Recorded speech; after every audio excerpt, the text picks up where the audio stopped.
Sit with Sid, and today I'm lucky to be interviewing Alexis Papachristos from Case Escrow. And the reason why I brought her on today, I really had one big question. What is escrow? I know what it is, but I really want to give a chance for people to understand exactly what you guys do and why we use escrow companies here in San Diego or any place at all. So, Alexis, can you please tell us what is escrow? So escrow is a neutral third party who receives money and documents to fulfill the fully executed purchase contract of a real estate transaction. Okay. And then, so for example, if I'm working with a buyer or a seller and I start the transaction with escrow, what goes on from there? So escrow actually deals with all parties in a transaction, not just buyer and seller. Okay. We deal with your lenders, your HOA companies, your termite companies, sometimes the IRS, mortgage brokers, everybody who's involved on that property. Termite, did I say termite? You did. Okay, zone disclosure companies. Yeah. Okay, so you basically make sure the bills get paid, things are satisfied, and you kind of go from there. Absolutely. Okay. Checks and balances, if you will, to make sure the property is free and clear when it transfers from the seller to the buyer. Oh, that's awesome. And then another question is, I think a lot of people are unfamiliar with what escrow is, because I have a lot of out-of-state clients, and they never heard of the term escrow.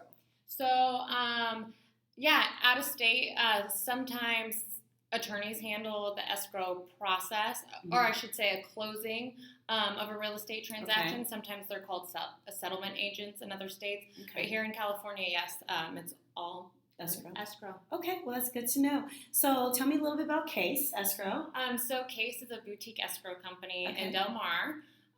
Great location, by the way. Yeah, we're right across the street from the beach. It's not a bad place to be. Not too bad at all. So for me, being the sales executive, my main job is to meet with real estate agents to prepare them for their upcoming listings. For example, I put together their seller's net sheets. Which I love. I attest by them. If you're selling or buying, they can basically give you a good outlook of what the closing costs would be. Yeah, right? Absolutely. Yeah. From your taxes to the seller would pay HOA from the close of escrow to the beginning of the next month. Commissions. Yeah. Just sometimes the little things that people don't think about. The cost of the transaction. Yeah, absolutely. Yeah. Absolutely. When the property is being transferred from one hand to another. Yeah. And especially for sellers too, because if you're looking to make a certain amount or to see what their proceeds will be from the sale, it kind of gives them a good idea of where they stand. Yeah, absolutely. And if they're purchasing another home, what they're going to have from one transaction to the next. Okay, awesome. Well, thank you again for sitting with me and enlightening us with what escrow is. I think a lot of times especially first-time home buyers, or if you haven't sold a home in a while, it's a really good question to know what they're doing for you. And so thank you. Thanks for coming by again. Absolutely. Okay. Thanks for having me.